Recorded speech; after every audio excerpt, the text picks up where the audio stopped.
Welcome, disciples, to an extravagant moment that we shall share together on the path of the Tao. A moment worthy of celebration. Your sect leader has officially finished Volume 1 of Shadow Slave. I know, this is a turning point, not only in my life, but in yours as well. I have officially been shown peak, and you have been given the opportunity to gain enlightenment by bouncing your thoughts off of mine.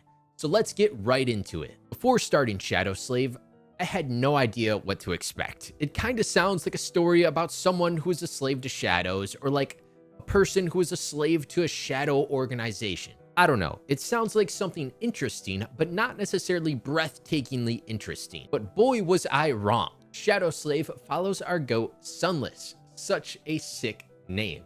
And Sunless, or Sunny, lives in a rather dystopian society. It is a world where the rich get richer and the poor are relegated to the outskirts or the slums of the society. But this world has a rather unique twist to it. Power does not only come in your generic form of political power that a world like this would seemingly possess. The power in this world is derived from genuine strength, thanks to the Nightmare spell. This spell cast upon the world makes people feel rather eepy. And once they succumb to this eepiness, they wake up inside of their first nightmare trial. In this trial, they must survive against all forms of destruction, whether it be a giant monster tracking them down or a bee attacking a flower bed. The trials are said to come in all shapes and sizes, and the performance you put in said trial determines your future strength. Thanks to these trials, humans can awaken supernatural powers that they never had the opportunity to obtain before. So in essence, the Dream Realm functions both as the crucible that forges and awakens power, and as the origin point for the world's living nightmares. And these nightmares are like monsters that take on a whole new meaning of what it means to be a monster. They're really creepy and weird. Now that we know what this world is about, it's time for my first ranking point: creativity. Was I surprised by this world? Is this world unique? Is this world somewhere where I would want to find myself in? And overall, is this world alone enough to make me recommend this story to someone else? Yes, to say the very least, I was surprised by this world. This is honestly the last thing I expected to see when opening this web novel. However, this world is unique, and it's not unique at the same time. It is not unique in the sense of another reality that people can traverse to and fight monsters. We see this done in many different manhwa, where characters head to the supposed dream world to gain strength. And we also see many manhwa where people have to go through trials that determine their strength before being thrusted into this new world that they find themselves in. So all in all, the world of Shadow Slave is not truly unique, but it takes great aspects from different stories, combines them into one, and completely and utterly excels at it. Heck, the sheer brutality of the nightmare trials in Shadow Slave pushes it way past any of the other wannabe trials or wannabe dream realms in any of the other stories. Shadow Slave may not be unique in its true essence, but its execution makes it completely and utterly unrivaled. Now, is this world somewhere where I would want to find myself in? Well, yes and no. I love otherworldly powers, so if there was ever an opportunity in my life where I could risk it all in order to obtain powers, I would no doubt in my mind jump at the opportunity. Though I may have, a little bit of doubts in my mind doing really stupid things in order to obtain power, but nonetheless, if there is otherworldly powers at hand, I'm taking the opportunity whether I have to risk my life or not. Which makes me want to say yes. But honestly, the world that Sunny finds himself in is insanity personified. Death is literally hanging around every single corner. Death is even around in the safe areas. Death is like something you have to become accustomed to in order to obtain power. It is frightening. This world itself shows you just how scary it is to play on the precipice of what is right, what is wrong, what it means to gain strength, and what it means to be weak for the rest of your life and slowly wither away as nothing more but a dirtbag that the nobles can step all over. So I am rather inclined to not want to be in this world, but safety dulls your senses, so you decide. Would you yourself want to find yourself in the world of Shadow Slave, or are you nice and content where you are right now? And finally, is the world itself enough to make me want to recommend this story to someone else without me telling them anything else about the story. Yeah, man, so there's this story called Shadow Slave, where you get tired and you fall asleep and you wake up in these nightmare trials, where you have to survive and perform well, and based on how well you perform, you gain strength and abilities. That sounds pretty dope. So yes, without anything else, the world itself is enough to make me want to recommend this story to others. So hey, if you haven't read Shadow Slave yet, check it out. It's getting a manhwa pretty soon here. Now that we got the outline out of the way, let me just take a moment to completely appreciate this wonderful story. This was one of the best pieces of fiction that I have ever consumed. I mean, you've got memories, echoes, soul shards, shadow shards, an MC that isn't incompetent and can think for himself. Truly,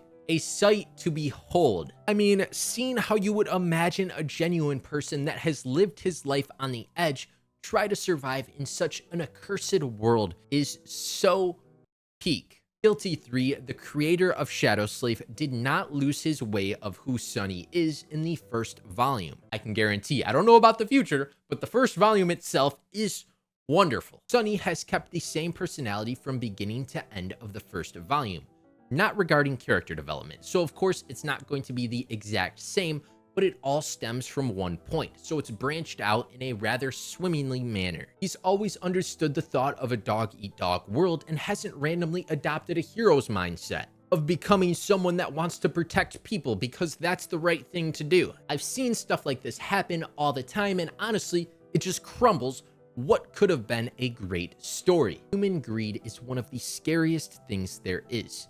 And for writers out there who take a troubled MC and try to paint them as being above human greed without a true, genuine reason to support it, takes out any form of realism the story has. Thankfully, Shadow Slave is not one of these stories, and that is the reason why I love it so much. Was that enough fanboying? Because honestly, I can go all day. The way Guilty 3 describes the world around Sunny according to his own mental state is actually so well done. The way it tracks his inner thoughts and how his inner thoughts can change depending on who he is speaking to, as well as the mention of other people, is all done so fluidly, to the point where you tend to not even notice the changes in his mental state until it is pointed out to you. And then you look back and you're like, oh my God, they've like slowly changed the way that Sunny's been thinking. It is a really unique aspect of this web novel that is one of the big reasons that it has earned such regards from me. The way loneliness and the sheer willingness to face death in this novel versus having some sort of higher goal to achieve converge in this web novel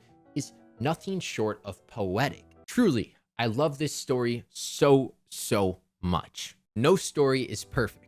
However, this one comes very close to it, to the point where I, for one, have not noticed any truly negative aspects of this web novel.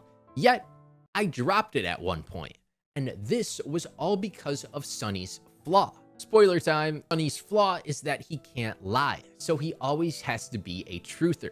Due to my mind at the time being rather ignorant to new things, including web novels, this made me drop the story. How can a story about an MC that got his way through life by lying going to be entertaining anymore if he can't lie? Like, that's his whole shtick. This is what I thought.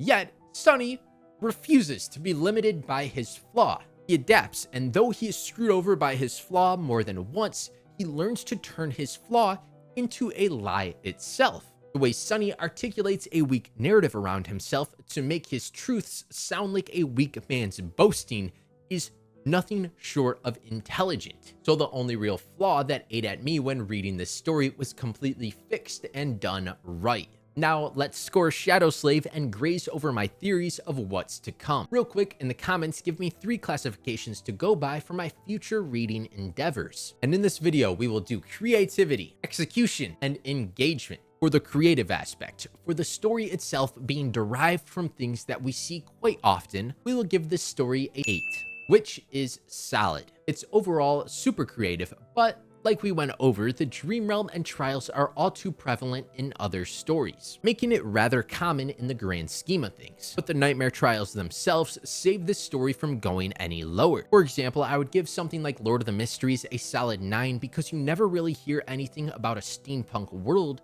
But isekais are all too prevalent. Now, execution. Was the storytelling good, or was it just an amalgamation of different words that jumbled up into some nonsense? Volume 1 of Shadow Slave, in my books, earned itself a 9.5 to a 10. This could not have been done better in my opinion. Therefore, I will mark it as a 10. Finally, engagement. Did this story make me want to read more, and did the things that happen in this story stick with me, or did it kind of go in one ear and out the other? Well, I remember like almost every single detail that I read about in volume 1. Like I can look back at things that happened before I stopped reading and be like, oh yeah, I completely remember exactly that thing happening. I don't even have to reread to know exactly what happened and when and where it happened at. And I stayed up till 4 a.m. reading this story for a couple nights, so I would have to put this at another 10.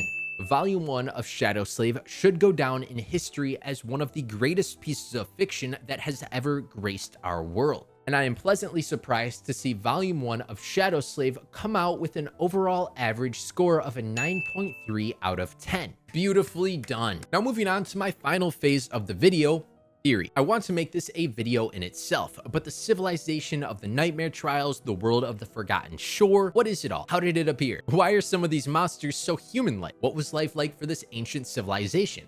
So many questions are so very prevalent all throughout this volume. So many of these questions probe my brain, and I want to do nothing but talk about them with all of you. So maybe I should start streaming. I don't know. But my overall theory right now, without delving too deep into it, is that the nightmare spell is never ending, and that this ancient civilization at one point took part in the Nightmare Trials, or at the very least, were for some unknown reason hit with a spell that released monsters into the world and turned certain humans into monsters. Because how else do you explain these monsters with such human-like characteristics that seem to be around all of these ancient cities? I mean, these ancient cities that are crawling with these human-like nightmares really opens the door to one possibility, that these guys were human at one point. At least that's my running theory. That's the bare bones of it without delving too deep into it.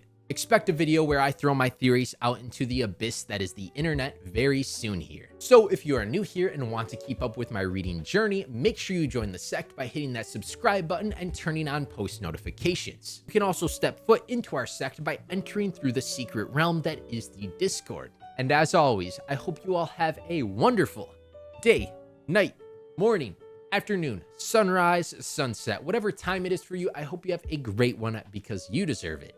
I love you all so much, and I will see you all in the next video. Bye.